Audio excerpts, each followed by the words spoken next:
Good writing leads to good things. I'm learning to thrive in the gig economy. Would you like to learn too? I'm a freelance writer and editor, so obviously I value good writing quite a bit. But I wanted to share a story with you to emphasize the importance of good writing. I was talking to a software engineer recently. He's been out of college for 2 years. He's on his second job. And shortly after he got to his new job, he saw that there was a problem with the company's foreign language website. And he brought it to his manager and said, there's a problem with this website. Um, I don't think it's very user friendly for in the language that is on the website. The language needs to be changed that people read. And the manager said, okay, you know what? Why don't you write up a report on what you think is the problem and what you think needs to be done? So he did. The engineer did. And the manager liked it enough. It got kicked upstairs. And in a few weeks, this kid who's just been in the company a short while is asked to give a presentation to the board about the problem and his solutions to the problem. And they took it under advisement, and it's not really his business, so he doesn't know if they implemented everything, but they did implement some of the stuff that he had suggested.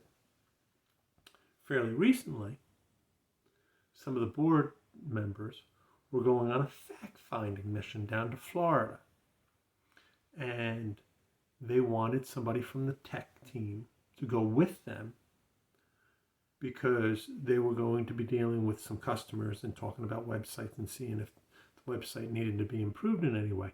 And they specifically asked for this engineer to go with them because they thought he communicated well, not just with them, but they thought he would communicate well with the people they were meeting. So here he is. He's only been in the company a year, maybe, right?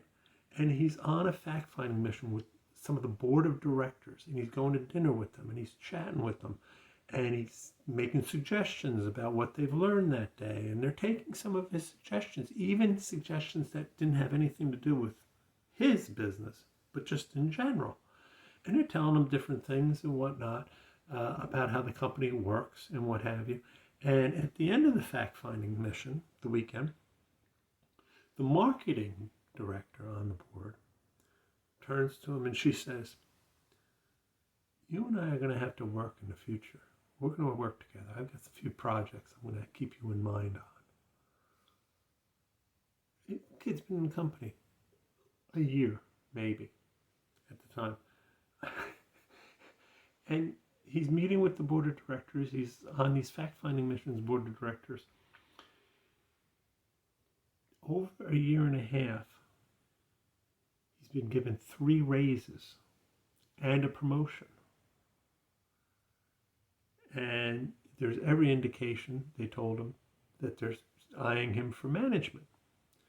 And he finally said to his manager, he said, I don't understand this, because there's a whole lot of software engineers in this company that have a lot more experience than I do.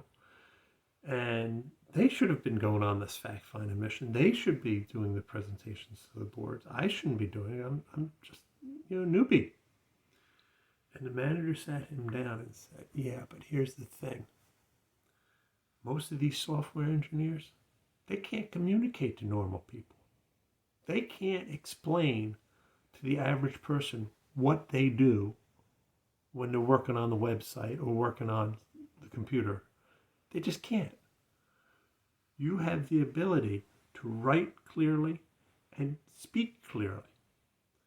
And that's the big difference. And that's why the bosses want you to be the sort of the face of our team when we need to do something. Now, his story is a little exceptional, obviously, but it's not unique. I don't think so. I think it's fairly common, actually. I think that the people who can write well and communicate well are the ones that get ahead in almost any business. Because part of writing well is being persuasive. If you can write well, people are going to think this guy knows what he's talking about. And that helps you get ahead. And here's the other thing. If you can write well, it means you can think clearly. You know, it used to be back in the newsroom when a reporter would come and try to explain a story and really have a hard time just explaining what the point of the story is or whatnot. One of the things that editors like me would say is, well, if you were going to write it on a postcard, what would you say? The reason why we did that is because it made them think clearly about 2 or 3 sentences. What are the 2 or 3 sentences you could fit on a postcard? And once the reporter was able to do that, they were able to get the story done because they understood the story. Now, I'm not saying that if you can write well, that'll compensate for you not being able to do the job. I think you have to be able to do the job. But I think it will distinguish you from everybody else that's doing the same job if you're the one that can write and communicate clearly when you're dealing with the bosses. What do you think? I'd be curious. I mean, do you think I'm just blowing smoke because I'm a writer? And this is what I provide, these are the services I provide? Or do you really think that it really does help in every field? Have you had any examples of that? I'd really be interested in hearing them because I really do think that while this story was exceptional, I don't think it's uncommon. Anyway, till next week, please take care. Like this video, share it, and subscribe.